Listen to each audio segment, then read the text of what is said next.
Good morning, everyone. Um, my name is Archie. For those of you who don't know me, I'm a community outreach worker here at Portobello Baptist Church, which means that, I help with the befriending scheme, which is quite fun.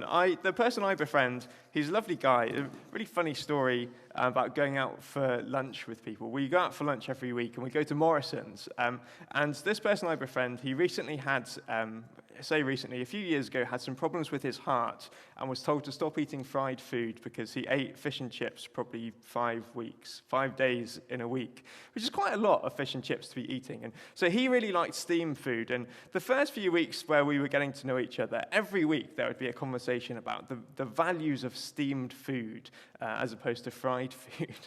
And just as I thought we turned the corner and had moved on to a different part of conversation away from steamed food, we bumped into someone coming out of the Morrison's Cafe from church who we knew. And I said, "Oh, hi, how's it going?" I said, "Yeah, good, thank you." And I said, "Oh, we're just going for lunch here." And the person said, "Oh, yeah, the lunch here at Morrison's is amazing. Heart attack on a plate with the breakfast." And it was quite funny, but it was also really annoying because then I had to hear for another couple of weeks how bad it is to have fried food because it truly is a heart attack on a plate. But there we go. So if you want moments like that to spice up your week, befriend someone. It's great. But I wonder, if you ever have moments kind of a bit like that, where you do something or you say something, where you have a habit that you think is kind of normal, and then you think that everyone does it, and then you realize, to your horror, that you're the weird one. You're not the normal one. For example, I don't understand what's up with Scottish sausages. Like, square sausages, I don't get it. I thought I was normal in thinking that a Scottish sausage was a sausage, a normal sausage, made from a Scottish pig. But that's not the case. And I was working in a cafe at one time, and the guy said, "Do you have Scottish sausage?" And I said, "Well, I don't know where the sausage comes from. I'll just go and check for you." So I went and I checked, and I looked at the package, and it said, to be honest, I didn't really look. It was from a supermarket in Scotland. I thought, good enough for me. Went back and said, "Yes, we have Scottish sausage." And so I went out and I gave him his Scottish sausage in a roll, and he was very angry with me because it was not a Scottish sausage, because a Scottish sausage is a square sausage. And why do you do that? It's not why. I don't like it. And then, another thing, sorry, I don't want to get off on the wrong foot here. I am English, if you could tell. Diluting juice and squash. Blackcurrant squash is blackcurrant squash, but it's not. It's blackcurrant diluting juice, which is just weird. I don't get it. So, anyway. Another thing, and this is a particularly Christian thing, I have to say, that people do, is when you hold hands to say grace at the table. And some people that I know, they do this, and I have no problem with doing this. If you do this, it's quite nice. Like, it's quite cute, and it might be a little bit kitschy, but it is nice. You only live once, so you might as well hold hands when you say grace around the table. But if you are a part of this grace-saying, hand-holding species, you have to be careful, because if you let your guard down for a second, then all of a sudden you're at a work dinner with colleagues, and you start holding people's hands before you start slurping their soup, and they're very confused at you. So these normal practices that we have that turn out to be not very normal, one of those I had in primary school every year. I went to a Catholic school, a Catholic primary school, not because we were Catholic, just because it was the nearest school down the road, and somehow we managed to get in. And we were delighted every Easter because we basically got one extra week off of school compared to all of the other schools in the area. And this is because we did the Stations of the Cross. And so every week, the final week before the Easter holidays, we spent preparing and then performing the Stations of the Cross to parents and parishioners. The Stations of the Cross, there are 14 scenes from the story of Jesus' death and burial, and they're used as kind of like a devotional tool to help people reflect on and pray about probably one of the most momentous moments in world history. And why anyone thought it would be a good idea to get a bunch of 5 to 11-year-olds to act out these scenes, I've got absolutely no idea. But that's what we did. And each class was given a station, and then the parents and local parishioners would spend one morning in a week walking around from classroom to classroom, watching hopeless small children try to act out the story that even professionally trained actors struggle to perform. The competition for parts was quite common. So the football games in the playground could get particularly vicious, either as we enacted our revenge on the people who got the parts that we wanted, or as the understudies did their best to injure the star actors so that they could steal their spotlight. Believe it or not, one of the most popular scenes that everyone wanted to be in, if I remember correctly, was the one that we've just had read to us this morning. The part where the soldiers mock and beat Jesus. You might think that this was just because we were a violent bunch who really relished the idea of pretend punching someone for a whole morning. And maybe that was true for some, I don't know. But I think the real reason why this was a coveted scene was because it was at this station that most people watching seemed to cry. We wanted the dramatic glory of having moved our audiences to tears. Seeing Jesus on a cross, which was one of the final stations, we were in a Catholic school. We saw Jesus on a cross everywhere all the time. But seeing a helpless and hopeless man being mocked and beaten hits kind of different. So I suppose I want to give you fair warning this morning that this is quite a brutal passage, and it's actually quite sickening if you actually kind of read it and look at the details. And I'm not going to obsess around this, because why would I? But where the story spares no details, I won't spare any details. So I hope that's all right. And it brings us to a good question, which is, what is the story? Beyond the unjust trial and the criminal torture of an innocent man, what's actually going on here in Mark 15, 1-20? The good news for me is that I'm preaching, so I have the privilege of choosing where we start the story, and I think, and you can disagree with me, that's fine, I think a great place to begin would be next week, Palm Sunday. Palm Sunday, it's in Mark chapter 11, it's Passover, liberation time. Excitement for Israel's emancipation is hanging heavy in the air. God has saved his people before. Will this be the year that God saves his people again? Pilgrims are pounding the pavements. They're drunk on the fumes of freedom, surging their way up the hill into Jerusalem, the holy city. And in the midst of all this, a celebrity atop a donkey trots his way along the path. And this celebrity, we might be surprised to see, or we might have been surprised to see, it's confusing in our chronology of this Mark sermon series, because Palm Sunday in the calendar is next Sunday, but Palm Sunday in the preaching series was a few Sundays ago. But anyway, we might see next week, or we might have seen a few weeks ago, that this celebrity was Jesus. Jesus has picked out his donkey, and donkeys, by the way, were kind of the Rolls-Royce equivalent in the ancient Near Eastern world. Like, the donkey, believe it or not, was actually quite a cool animal to be driving. Like, if you were in ancient Israel at the time, you'd rock up on your donkey, and people would be taking photographs and pretending it was theirs and putting it on Instagram and pretending to be rich. So donkeys were cool. I guess donkeys are cool, but anyway. Jesus is riding along the path into Jerusalem on his donkey. Crowds are laying cloaks on the floor, they're waving branches, and they're singing Hosanna songs of freedom as the one who came not to be served but to serve, and to give his life as a ransom for many, enters Jerusalem in a way that only a king could. Make no mistake, Jesus knows that he's entering Jerusalem as a king, and he's doing it deliberately. But the only problem is, at the end of his coronation route, there's no one to meet him. He gets to the temple, and no officials come to crown him. He enters Jerusalem, and no Roman soldiers come to fight him. Jesus takes a tour of the temple, and then he takes his leave out of town to Bonnyrigg or Bethany, and He stays there for 5 days while she's in Jerusalem. Israel's coming king and long-awaited savior has arrived, and disappointingly, no one actually seems to have noticed. So all of this happens at the start of Mark chapter 11, and Mark chapter 11 was a few chapters ago, and we're in Mark 15 now. Finally, at long last, people have noticed, they've begun to realize, Jesus, the king, he needs a coronation. And so that's what this story in Mark 15, 1-20 is really about. King Jesus.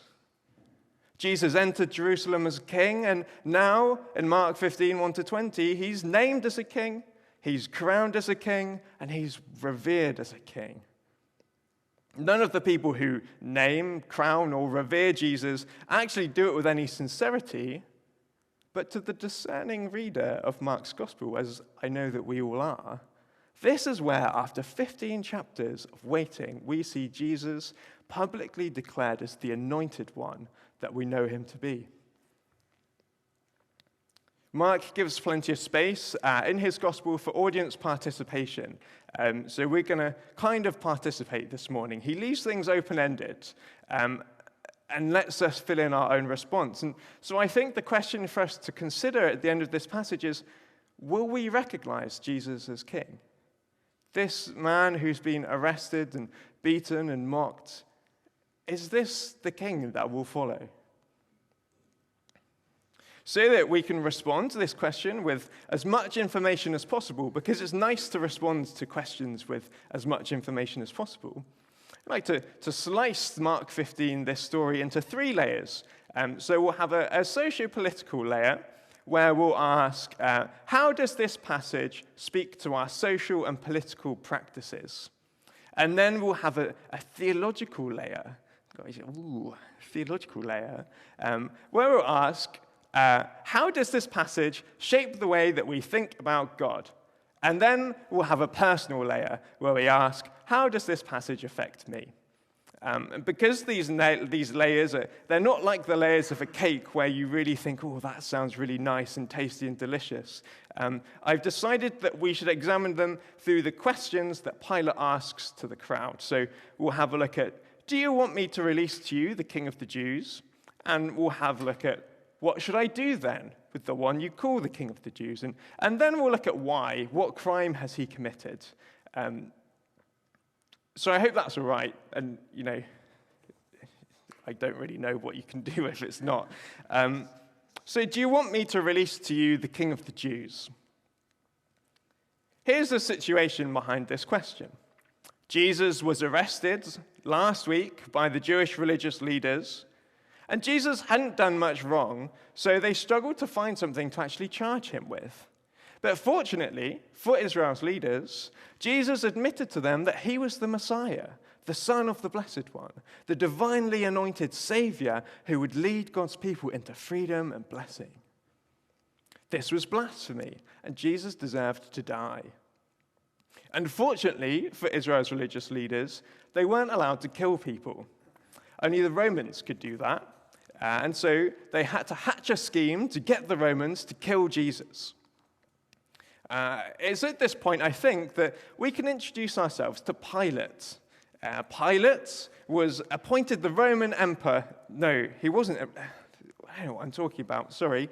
Pilate was not appointed the Roman emperor, but he was appointed by the Roman emperor, Tiberius, to rule Rome's imperial province of Judea, which basically just means he was the ruler of the area that Israel was in.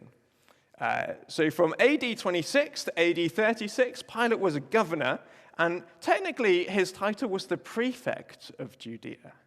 And normally when you're a prefect, you're in S6, and you go around spending most of your time telling S1s to stop being silly in the corridor. But this was quite a step up, the prefect of Judea. But despite being a prefect, Pilate was not the kind of man who you would bring home to your parents. Pilate was stubborn, he was conniving, he was self-obsessed, and he was ruthless.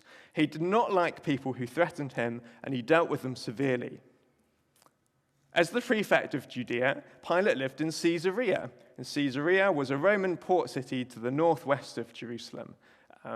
Once a year, for the duration of the Passover festival, Pilate temporarily moved to Jerusalem. This is because at Passover, Israelites celebrated the Exodus, when God delivered them from their Egyptian oppressors. And the Israelites also looked forward to another Exodus, a new Exodus, a second Exodus, where God would liberate them from their oppressors once again. So you can understand that Passover created quite a tense, febrile atmosphere in Jerusalem, and Pilate felt that this required close attention and a strong Roman presence in Jerusalem. So Pilate lived in Jerusalem during the Passover. That's why Pilate's there. And one final thing about Pilate, he did not study theology and religion at university. He was not a religious geek. Pilate had little understanding of the Jewish religion, and to be honest, he had even less desire to learn more about it. He doesn't know what terms the Jews call their special figures, and he doesn't really care.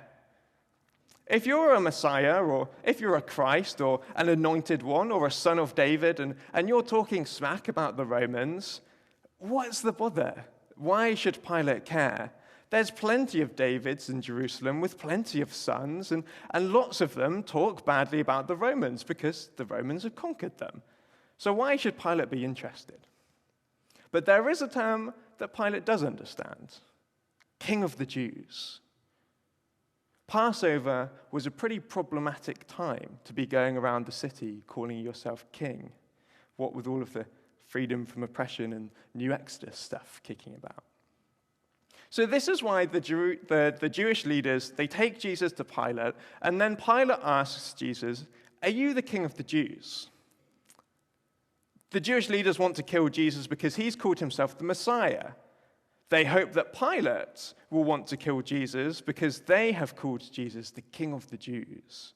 Messiah and King of the Jews, they mean the same thing. It's just that one of them, King of the Jews, poses a direct challenge to Roman rule, and the other one, Messiah, that's only really challenging to Roman rule if you actually understand the Jewish lingo, and Pilate didn't understand the Jewish lingo. So they say, "Pilate, this man thinks he's the King of the Jews. How'd you fancy killing him?" The sad news for the religious leaders, though, is that Pilate sees through their schemes, and being the proud and angry man that he is, he thinks, "Well, I'm not going to let you manipulate me into killing the man you want to kill." So he tries to do something about it. After finding out that Jesus, he questions Jesus, and we think it's nice that Jesus says, "Are you the King of the Jews? You say so," and then says nothing else. For Pilate, this is just pretty pathetic. Like, why? He's clearly unjustly imprisoned, and he's clearly not done anything wrong. So Pilate is just confused that Jesus doesn't say anything back. He's amazed that Jesus doesn't say anything back. And so in Pilate's eyes, Jesus is just a kind of a harmless loser who's gone around preaching love your enemies, and he doesn't seem to want to fight back. That doesn't make sense to a Roman governor, to a prefect. So Pilate decides, this guy, he's not a problem. I don't want to kill him. I'd rather frustrate the chief priests and the religious leaders. So, all of a sudden, the motto, "When in Israel, do as the Israelites do," becomes very appealing to Pilate. He decides to embrace the spirit of Passover, and this is something that seems to involve freedom. So Pilate finds a crowd outside his house, and then he offers them a choice. He says, "I'll release one prisoner for you. Do you want me to release to you the King of the Jews?" Another way that we can read this question is, do you want this man, Jesus, as your leader and liberator? The crowd do not. The crowd want Barabbas. Barabbas had been arrested alongside some freedom fighters and insurrectionists, and these feisty fellows had gone so far as to murder. Barabbas hadn't murdered, but the fact that he's included in this group of people who had murdered suggests that if Barabbas was given the chance, he would knife you in a back alley if he could. He's not a nice guy. But he was a popular hero because he was a freedom fighter. People might have made films about him. He was an Israelite precursor to the wonderful Rob Roy, who blazed the way of independence against the haggis-hating, normal sausage-eating English. So, thank you. Thank you. When Pilate asks, do you want me to release for you the King of the Jews? What he's really asking is, how do you want your freedom? How will your God establish his kingdom? This question is as relevant for us now as it was for the Jewish people back then. Will we love our enemies like Jesus, or will we strike them down like Barabbas and his friends? Do we want a polished, photogenic, triumphalistic church that fights for prominence and strives through its own savvy means for relevance and recognition? Would we prefer a Barabbas-style revolution where we simply provide programs for freedom, or will we embrace the way of Jesus that brings love and liberation through presence with people? Like Elaine with Alison, she's present with Alison. She brings love, care, joy. She brightens up Alison's life just by being with her, by being present with her. She doesn't send Alison like a pack or a book to read. She's with Alison, and it's tough, but that's the Jesus way. So thank you, Elaine, for doing that. I kind of joked earlier about Pilate seeing Jesus as a loser, but he kind of was. Jesus is beaten, mocked, abused, rejected, ignored.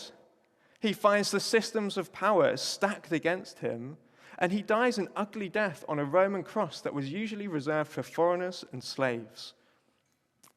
Jesus is identified as an outcast here, and if we followed his life properly, this shouldn't surprise us. Jesus consistently identified himself with the last and the lost and the least.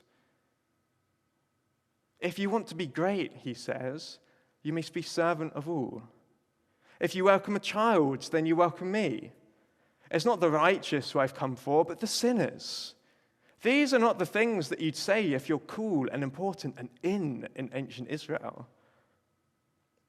Jesus spent time with the humble, the poor, the disenfranchised, and Jesus was present on society's margins, not for some fancy honors or to get good press or for a nice photo for Facebook, but Jesus was present on society's margins because he loved the people he met there. Jesus found the poor in spirit, the merciful, the mourners, the meek, and those hungering and thirsting for justice. And he gave them time, care, dignity, and hope. And he asks all of us, his followers, to do the same, because that's how his kingdom is bringing revolution. The question behind Pilate's question is pretty significant, I think. Is Jesus really the one that we want as our leader and liberator? You can nod your heads if you like, or you can shake them, or you can mull it over. Our next concern is theological. What does Mark 15, 1-20 tell us about God? You'll notice that after the crowd asked for Barabbas instead of Jesus, Jesus gets a little bit of a name change. No longer King of the Jews, and instead the one you call the King of the Jews.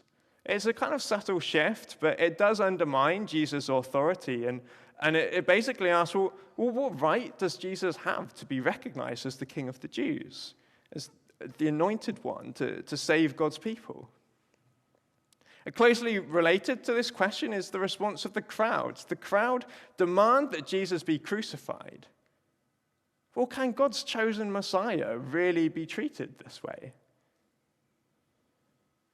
At this point, I think we can acknowledge the suffering in the text, because already at the end of Mark chapter 14, Jesus was struck, spat on, and mocked by Israel's religious leaders.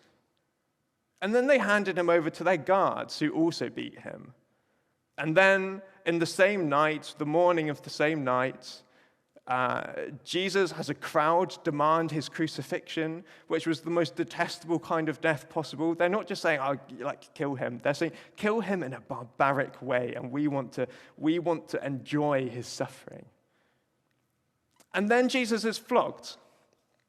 And this flogging was not the kind of flogging that you'd get, well, you wouldn't call it a flogging. It wasn't a smack on the back of the hand with a ruler.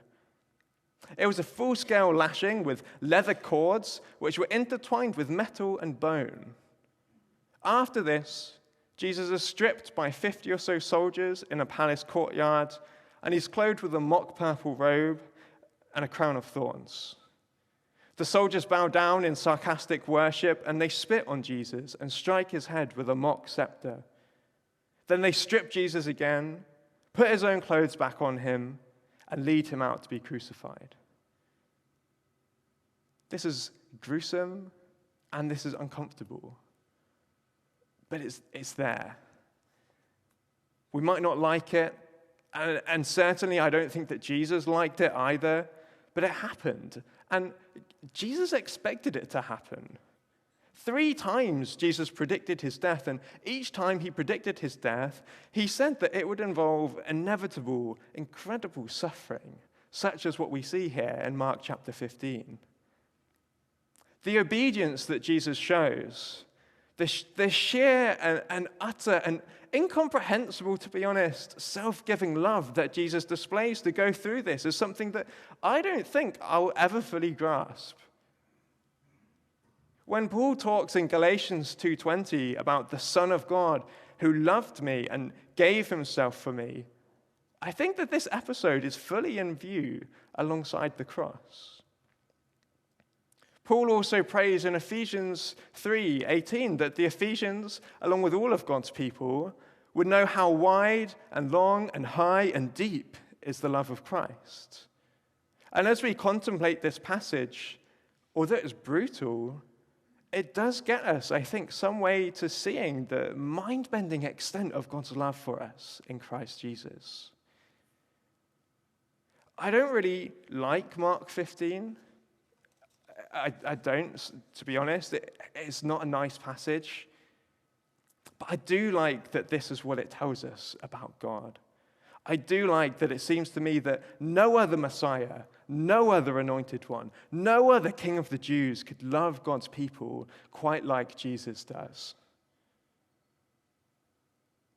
And so here's another question for us. Why was such an extraordinary amount of self-giving love needed in the first place? And I'd like to answer this question by reminding us all of the festival taking place in the background of this story, the Passover. God's people were waiting for more deliverance. They were waiting for a second Exodus. And the feeling amongst the Israelites at the time of Jesus was that this new Exodus it probably had to deal with things once and for all. This had to be an ultimate liberation. If Amazon were making a documentary about it, All or Nothing Passover would be what they'd call it, because it was liberation, freedom, all or nothing. The second Exodus had to deal with things completely and ultimately. But who could bring this about? Moses was a pretty good guy, but his Exodus didn't have the best consequences after a while. Israel was sure that it had to be an anointed one of God, obviously, and it had to be someone from the best ever, King David's, had to be one of his descendants. Seems pretty clear as well. And this person would bring freedom and deliverance and God's forgiveness and would have a kingdom without end, and God would reign with God's people forever. And so far, this is pretty splendid. This is pretty good. But then there was this one prophet who suspected that this person, this anointed one of God, might have to suffer. And to suffer quite a lot, actually. Not everyone seemed particularly hooked on this idea at the time, and you can kind of see why, because we tend not to enjoy suffering, and we don't find it particularly hopeful. But if the second Exodus was to bring lasting liberation, then that meant that sin had to be dealt with. And if sin had to be dealt with, then a duel with death was at hand. And if a duel with death was at hand, it surely seems inevitable that pain at some point had to enter the picture.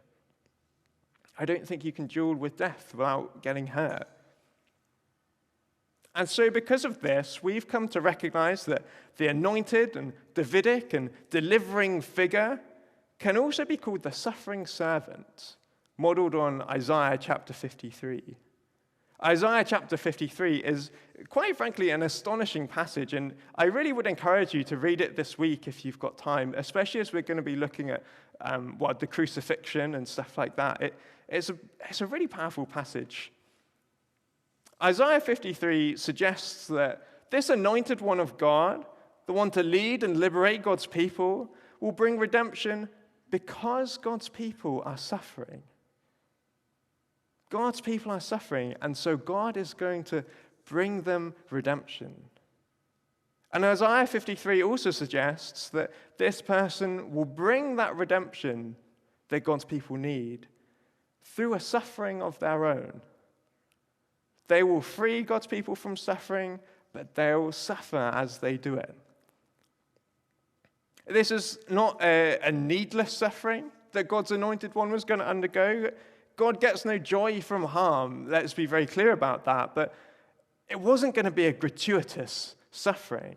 Rather, it would be the suffering endured as a necessary side effect to the vocation of bringing God's kingdom and God's victory and God's forgiveness to God's people.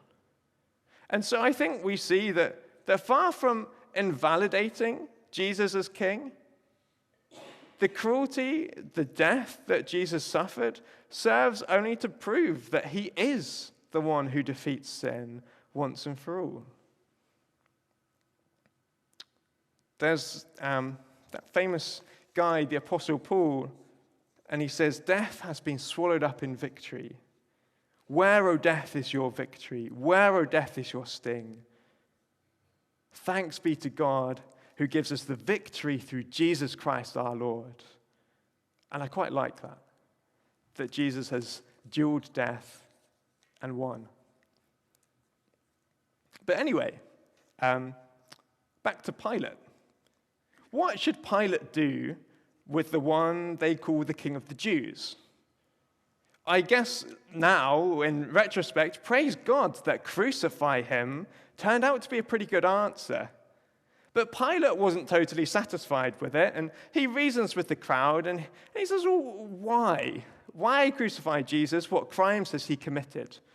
And I think it seems worth saying that in case you ever attempted to feel sympathy for Pilate, I don't think he asks these questions because he cares about Jesus or he's concerned about a miscarriage of justice. I think Pilate is frustrated that the chief priests have turned the crowds against Jesus, meaning that Pilate is actually being successfully manipulated after all. So when the crowds continue to demand Jesus' death, Pilate admits defeat. He releases Barabbas and he sends Jesus away to be flogged and crucified. Pilate knows that Jesus is totally innocent, and he 100% has power to do something about it. He could just say, no, I'm not going to do it. He's innocent. And Pilate does it anyway to save his own skin. So Pilate's not a nice guy. He sends Jesus, who is totally innocent, to die a criminal's death. Barabbas, a criminal, walks away totally free. Here we reach the personal layer of Mark 15, 1-20, because this exchange of innocent Jesus for guilty Barabbas provides somewhat of a picture, I think, for God's own grace towards us. And I would like to be very clear that Mark 15 wasn't written so that we could have a cool sermon about how we're Barabbas, we're sinners, and Jesus lets us go free. But it tells the real story of Jesus before Pilate, and it asks pressing questions about what kind of king Jesus is and in which ways he's bringing his kingdom. But it does, on a secondary level, give a really good picture of what Jesus' life, death, resurrection, and ascension do for us. If we're in any doubt about what this is, let's consider 2 Corinthians 5:21, which says, God made him who had no sin to be sin for us, so that in him we might become the righteousness of God. If you don't want to hear it from Paul, how about Peter? In 1 Peter 2:22, he committed no sin, and no deceit was found in his mouth. When they hurled their insults at him, he did not retaliate. When he suffered, he made no threats.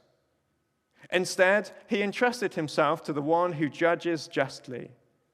He himself bore our sins in his body on the cross, so that we might die to sin and live for righteousness. By his wounds we have been healed, for like sheep we were going astray, but now we have returned to the shepherd and overseer of our souls. And the question, I think, at the personal layer of Mark 15, 1-20 is this: will you return? Will you return to and will you remain with the shepherd and overseer of your soul? Like Barabbas, we can go free. Will we recognize Jesus as king? The soldiers led Jesus away into the palace, and they called together the whole company of soldiers. They put a purple robe on him, then twisted together a crown of thorns and set it on him. And they began to call out to him, "Hail, King of the Jews." Again and again, they struck him on the head with a staff and spat on him. Falling on their knees, they paid homage to him, and when they'd mocked him, they took off his purple robe and put his own clothes on him. And then they led him out to crucify him. And the question as we approach Good Friday is, what will we do? Will we keep on following? Will we keep on hoping? Will we keep on trusting that this Christ about to be crucified is a righteous king and mighty to save? How do we feel about this King Jesus? So a question that as Duncan comes up to lead us in communion, be good to reflect on. So I don't actually know what's happening now, but I guess we're having communion. I've run out of notes. As Duncan comes up to lead us in communion, why don't we just reflect on that? This Jesus, this king, this beaten, mocked, about to be crucified king, do you trust him? Do you trust that his life, death, resurrection saves? Do you trust that his way of bringing the kingdom is a good way of bringing God's kingdom?